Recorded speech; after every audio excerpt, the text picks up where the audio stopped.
Deze podcast biedt geen financieel of beleggingsadvies, maar enkel persoonlijke inzichten en ervaring. Welkom bij de We Love to Coach podcast.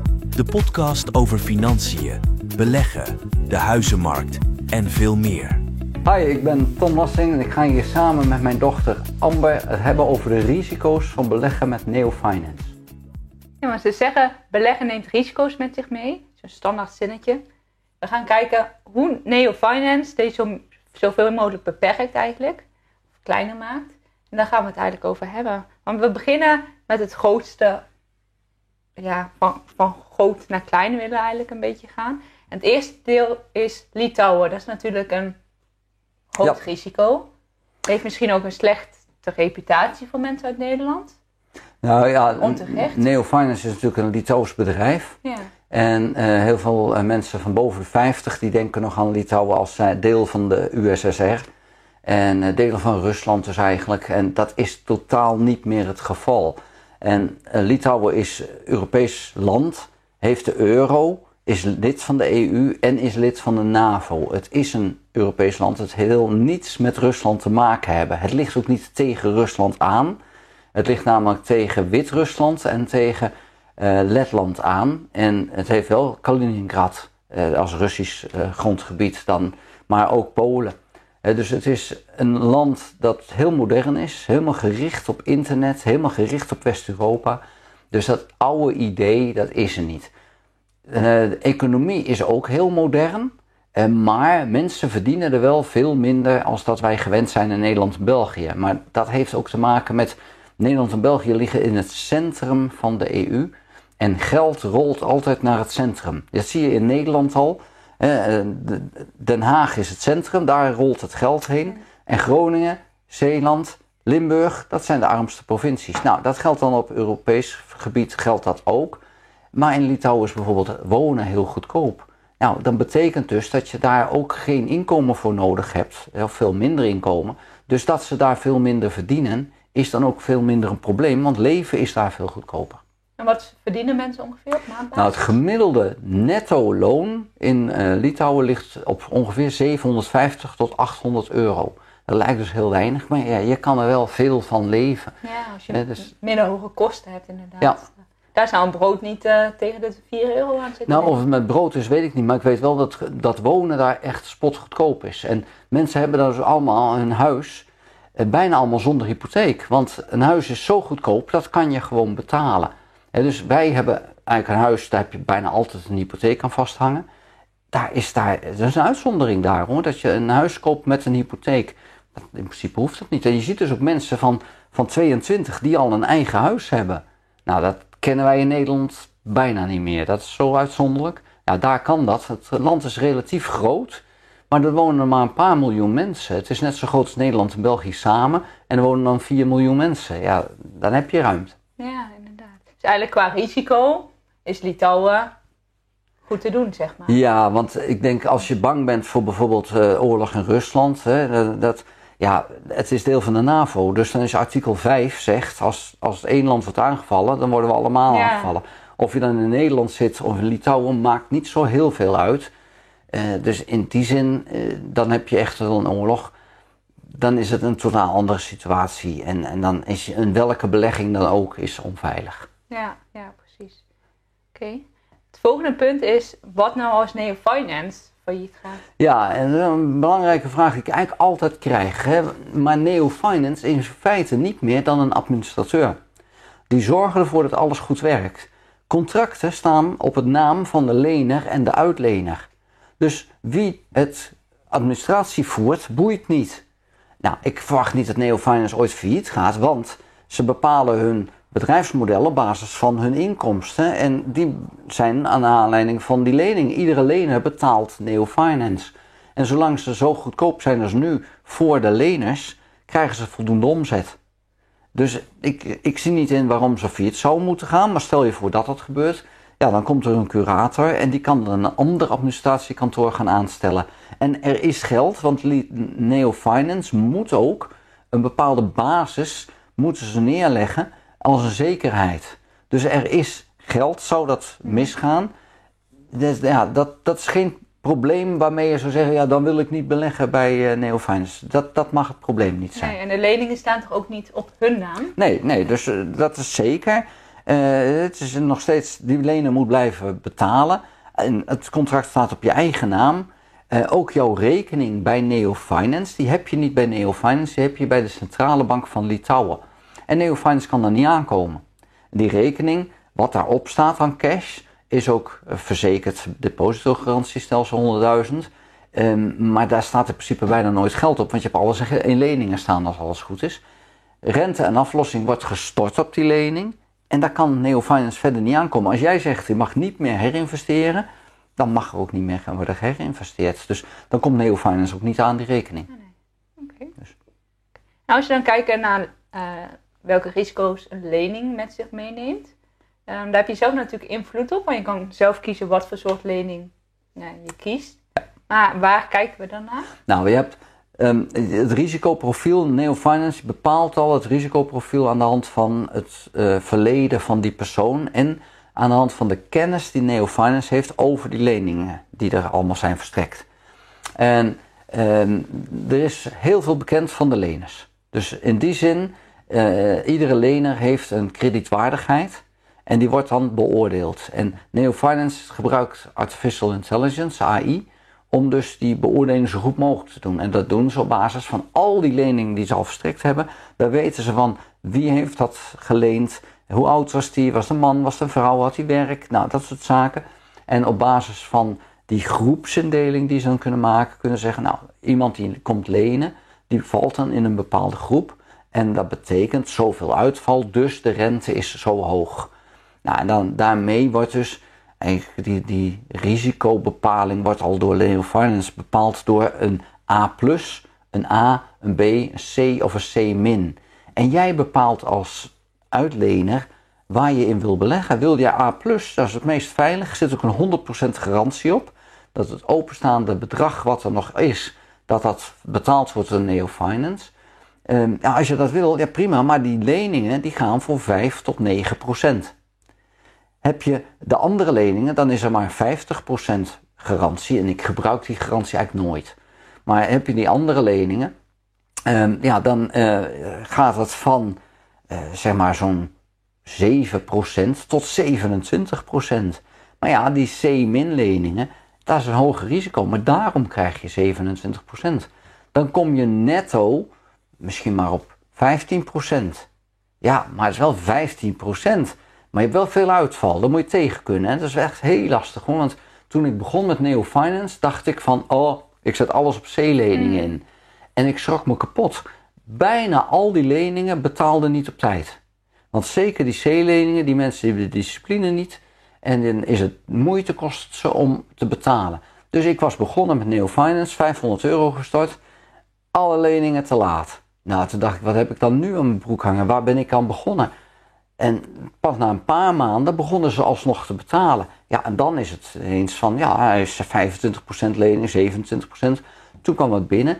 Maar ik heb wel mijn risicoprofiel verlaagd. Want ik lag er nou bijna wakker van. Ja. Dat ik dacht van, ja, maar zo wil ik mijn geld niet kwijtraken.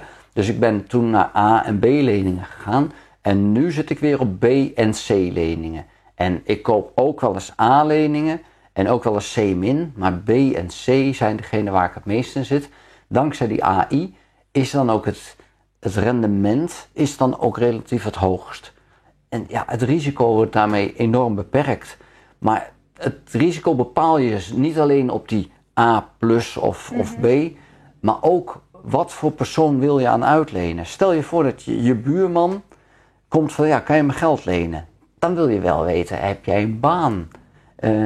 Is je vrouw bij je weg? Of dat soort zaken. Je wil wel weten, komt er dan geld terug? Is die auto van jou of heb je die geleased? Nou, dat soort gegevens staan allemaal bij Neo-Finance. En ja, ik heb wel de nodige ervaring, maar die heeft iedereen die al enige tijd met Neo-Finance bezig is. Dat je weet van ja, waar zou je dan wel in en waar zou je dan niet aan willen uitlenen.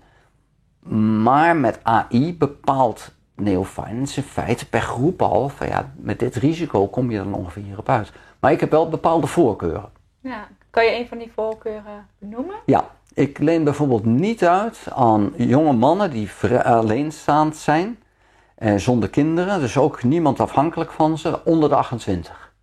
Daar leen ik niet aan uit. En waarom vind je het zo belangrijk dat mensen afhankelijk? Dat zou je juist denken, dan moet je juist 2 mannen voeden. Grappig dat je het zegt, want ik dacht dat je de nadruk zou leggen op de 28, maar het is ook inderdaad alleenstaand. Het zijn 2 punten die alle 2 belangrijk zijn.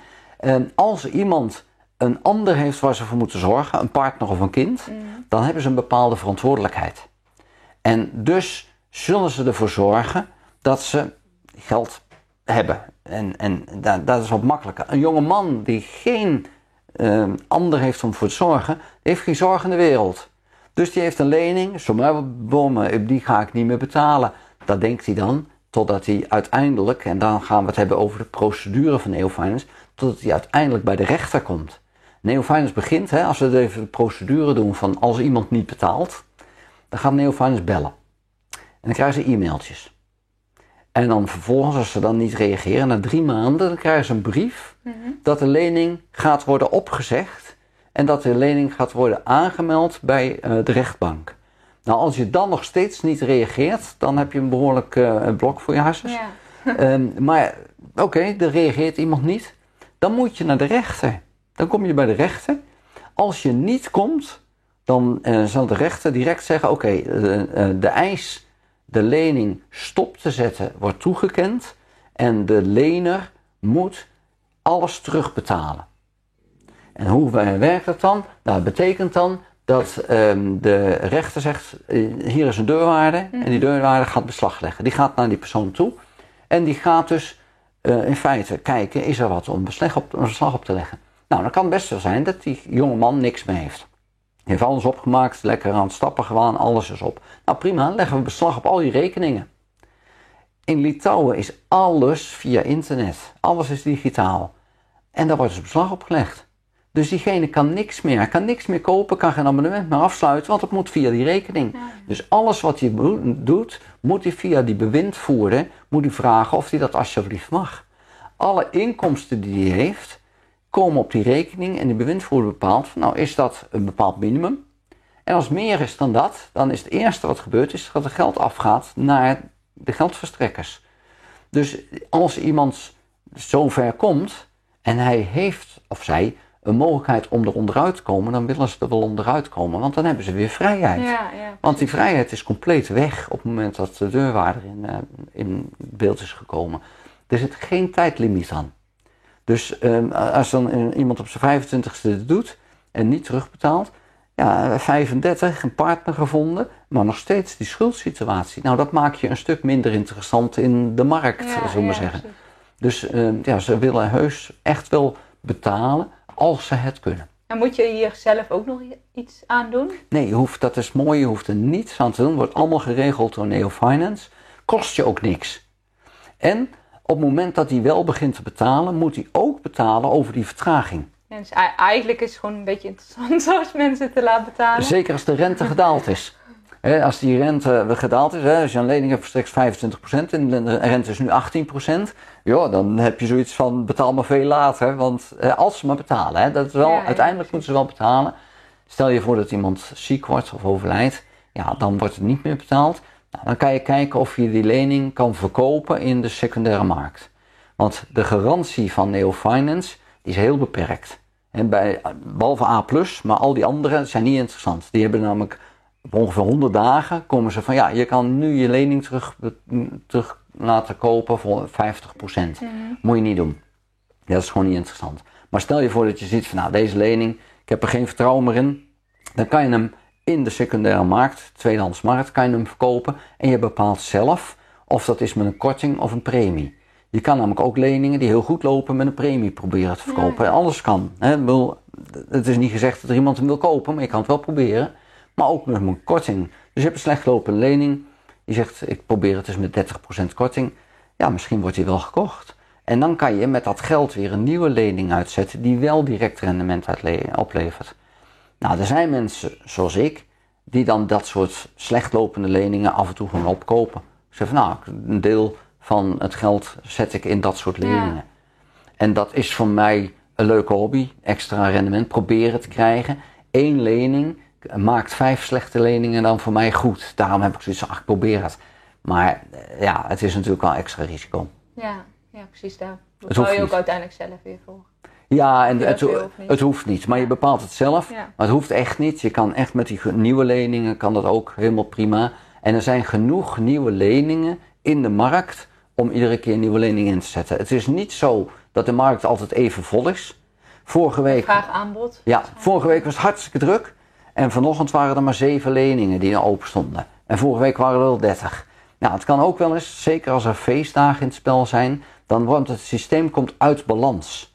En wij stoppen er dan geld in en dat blijven we doen door onder andere de herinvesteringen. Maar bij een feestdag is Neo Finance even gesloten. Dus dan is er geen enkele lening meer, want alles is vol. En dan komen de nieuwe leningen en die worden direct gevuld. Dus dan duurt het een tijdje voordat het systeem weer een bepaalde balans heeft, waarbij er altijd leningen wel even openstaan. En voor Neo Finance is dat niet zo interessant. Neo Finance wil zo snel mogelijk die lening verstrekt hebben, omdat anders gaan mensen misschien wel shoppen bij een ander. Ja. En als je daar een snellere lening krijgt, dan gaan ze misschien wel zeggen, ja, dan doe ik dat liever. Dus Neo Finance is ten eerste omdat ze zo enorm modern zijn en helemaal geautomatiseerd, super snel.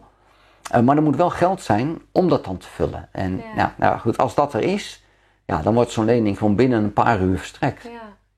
Dus dat is echt wel heel speciaal hoor. Want dat je zegt, ja, ik wil 20.000 euro lenen en 4 uur later heb je het. Dat is van heel veel mensen, niet van één persoon. Ja. Maar dat is echt wel iets waarmee ze uniek in de markt zijn. Ja. Hè? Dus dat zo snel kan. En we hebben in Nederland en België hebben we daar geen vergelijk. Zeker niet omdat het crowdlending is. Dus dat het door anderen gevuld wordt. Ja, precies. Maar het risico is dus beperkt omdat we alles kunnen zien van die persoon. Ja, en je kan zelf aangeven, ik wil alleen aan mensen van 30 tot met 50 uitlenen. Of juist alleen maar aan jonge of ouderen. Of... En met een bepaald inkomen. Een van de tips die ik ook in de cursus geef, is van let op, een te laag inkomen en een te hoog inkomen is ook gevaarlijk. Mensen met een gigantisch hoog inkomen, soms wel meer dan 3500 netto, dan heb je daar echt wel een gigantisch inkomen. Ja. Nou, daar ga ik geen geld aan uitlenen. Want als die nog geld moeten lenen met zo'n inkomen, dan kunnen ze niet met hun geld omgaan. Nee, dan leven ze niet. Dan leven ze boven hun stand. Dan willen ze laten zien van ik heb een enorm goed inkomen. Dan gaan ze extra lenen, waardoor ze nog verder in de problemen komen. Ik leen daar niet aan. Nee. Dus ja, goed, en dat zie je ook wel aan de rentepercentages. Die liggen ook heel hoog bij dat soort mensen.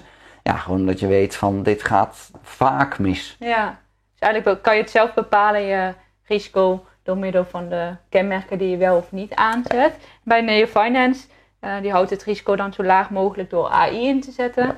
Door de procedure van de rechter en de deurwaarder. Maar ze hebben ook een maximum per lener, toch? Ja, je kan maximaal 500 euro per lener, en dan per jaar, maar eigenlijk per lener verstrekken. Je krijgt altijd te zien of je al een lening verstrekt hebt aan iemand. Maar je mag maar maximaal 500 euro.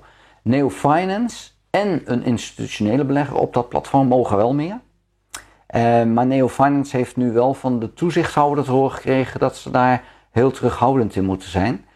Want ze gingen zelf te veel opnemen. Want ze wilden snel zijn. Dus dachten ze van gaan ons geld van ons bedrijf gaan we er ook inzetten.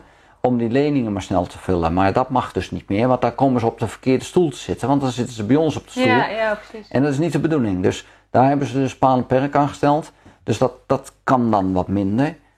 Maar ze hebben wel nu in het platform ook enkele institutionele beleggers. Grote beleggers. Die dus met miljoenen werken. En op bepaalde voorwaarden mogen die dus ook in leningen. En dat betekent als een lening erin komt, mag maximaal 50% in de eerste 24 uur door de institutionele belegger belegd worden in zo'n lening. Als zo'n lening er 24 uur staat, dan mag dat tot 80% verhoogd worden. Ja. Maar als we kijken, we hebben ook de automatische investering. Je kan het helemaal automatiseren. Hè? Dus dat je zegt, ja, dit wil ik allemaal investeren. Dat komt ook heel vroeg al. Dus dat is al direct. Dus binnen die 24 uur, als niet binnen die 24 uur al verstrekt is, dan is het maar goed dat die institutionele belegger er ook is, dat het snel verstrekken. Want als het langer duurt, dan gaat zo iemand shoppen en dan gaat hij misschien ergens anders heen. En we willen leningen verstrekken. En diegene wil geld, dus ja, dat moet zo snel mogelijk. Ja. En wat is nou het punt, wanneer krijg je geen geld? Wanneer loop je nou het risico? Ja, je loopt natuurlijk altijd het risico, want beleggen neemt risico's met zich mee. Maar wanneer krijg je nou niet je geld bij Neo Finance? Als dus iemand totaal niet betaalt en nooit betaalt, ja, dan krijg je geen geld erover. Dan kan je nog wel proberen om te verkopen, die lening. Hè. Dus dan heb je alsnog dat je mogelijk met een korting. En ik heb leningen gekocht met 90% korting. Hè. Dus iemand ging akkoord met de laatste 10%. Ja, nou, dan met zoiets dan wil ik hem wel kopen. Maar dat zijn dan ook echt kansloze leningen, hoor. Dus de kans dat die tot betalen komen is ook echt heel klein. Iemand kan overlijden en dan geen erfgenaam. Nou, dan kan het ook betekenen dat je geen geld krijgt. En het kan zijn, het is zeldzaam, het gebeurt, er kan ook fraude in het spel zijn. Dat iemand de identiteit van een ander heeft gestolen. Het kan. Ze zitten er bovenop. Dus de kans is klein, maar het is mij nu 2 keer overkomen dat er zoiets was. 1 keer is de schuldige niet gevonden en de andere keer is de schuldige gevonden. Dus ja, goed, dat kan. Dat zijn eigenlijk de enige momenten dat er dan mogelijk geen geld komt. Dat is echt een uitzondering. Er kan wel een regeling met een rechter zijn. Dat het dan toch komt van, nou kunnen we dan een korting, dus een 30% of iets. Uiterst zeldzaam. Ik heb het 1 keer gezien en uiteindelijk is dat niet doorgegaan, omdat diegene toch in staat bleek om alles te betalen. En je hebt op dit moment rond de 2500 verschillende leningen uitstaan. Hoeveel procent is daarvan eigenlijk afgeschreven of nog nooit aan afbetaald? Uit mijn hoofd 1% heeft 2 jaar niets betaald. Ja, maar, bij mij. Ja, maar na 2 jaar, ze kunnen bijvoorbeeld ook na 3 jaar. Want als iemand nooit verder kan met zijn leven. Ja, ik weet dus, de Neo Finance houdt bij hoeveel mensen hebben er al de afgelopen 2 jaar niet betaald. Oh, ja. En dat is bij mij ongeveer 1%. Maar dat komt omdat ik die leningen voor het grootste gedeelte gekocht heb zelf in de secundaire markt. Normaal gesproken is jouw percentage zo hoog niet. Nee, want ik heb wel een lening gehad dat mensen pas na 3 jaar gingen terugbetalen. Ja. Dus die optie heb je natuurlijk dan ook. Ik heb dus leningen gekocht die al 6 jaar niks betaalden. En een van die leningen was dan voor 90% korting. Ja, het kan best wel zijn dat die volgend jaar wel begint te betalen. Dat zou maar zo kunnen. Ik heb 1 keer zo'n lening gehad die betaalde. Ja, dan krijg je direct honderden procenten rendement. Want ik heb bijna niks betaald voor die lening. 25% rente. 7 jaar te laat.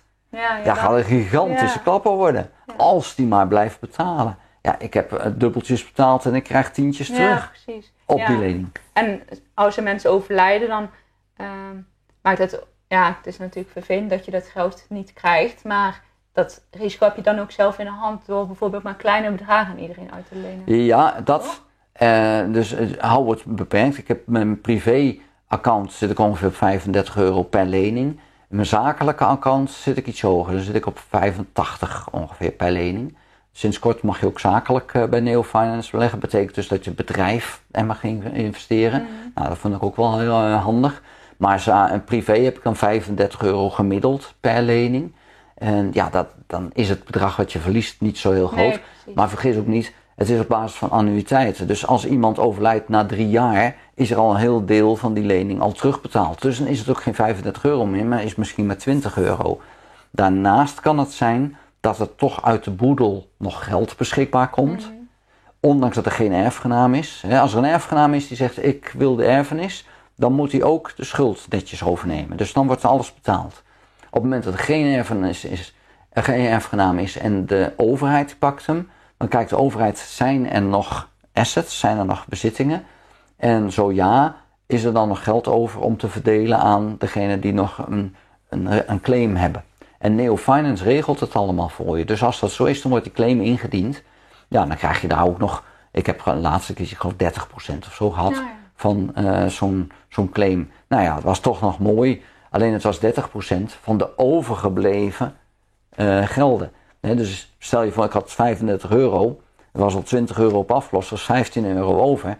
30% van €15. Dus wat verlies je dan uiteindelijk? Dan is het niet zo heel veel. Het risico is eigenlijk echt maar heel klein. Het is heel klein, maar ja, dan in dit geval heb je dan wel een paar euro verlies. Ja, je loopt altijd wel wat risico natuurlijk. Maar eigenlijk houdt Neo Finance er al een beetje rekening mee. Ze schatten in hoeveel je rendement is.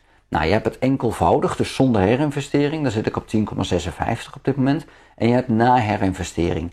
En het is een schatting, want we kennen de toekomst niet. Maar ze weten wel, aan de hand van AI en gegevens, van hoeveel wordt er na zoveel jaar nog betaald. En dan is het zo dat op mijn 13,14% heb ik privé, heb ik als rendement na herinvestering. En dat is dan die schatting, ook dat er dus niet betaald wordt. Dus ondanks dat. En dan valt het dus nog eens mee. Alleen, het duurt soms heel lang. En ja, het is gewoon vervelend als je in je account ziet dat er een hele trits aan leningen te laat zijn.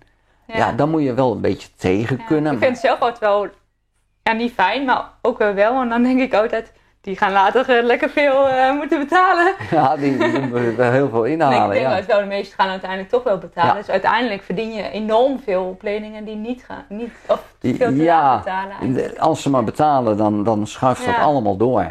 Ja, goed, als ze wel betalen, dan kan je weer in nieuwe leningen investeren. Alleen, we hebben gezien de laatste jaren dat de rente iets omlaag is gegaan. En die oude leningen, die betalen dus wel de oude rente, dus dat hoge punt.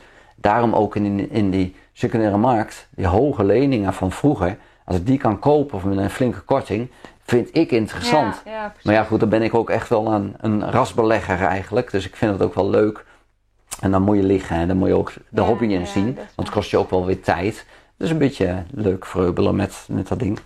Maar voor de rest, het is hartstikke simpel en met name ook de automatisering maakt ook dat je, als je het automatiseert, kan je ook zelf geen fouten maken in een lening die je oppakt. Want ik heb natuurlijk wel als coach, ik krijg veel vragen binnen en dan krijg ik ook wel eens mensen die dan een domme fout hebben gemaakt. En een lening hebben gekocht in de secundaire markt die ze niet hadden moeten kopen. Die hebben gekeken, 30%, alleen het was geen korting, het was een premie. Ja, dan heb je gewoon zelf enorm in je vingers gesneden. En dat zijn stomme fouten. Ja. Of ze hebben een lening gekocht met 5% korting van iemand die al overleden is. Ja, dat is een te kleine korting op zo'n lening. Want die gaat gewoon niet zoveel betalen. Dus dan moet je een hogere korting krijgen, wil je dat interessant vinden. Dat inschatten, dat kan je leren. Maar daar heb je dan wel een jarenlange ervaring voor nodig. En je kan het allemaal zien, want je kan kijken in je eigen account. Wat heb ik aan foute leningen? Wat zijn dat voor mensen? Dat kan je jezelf ook inlezen. Ja.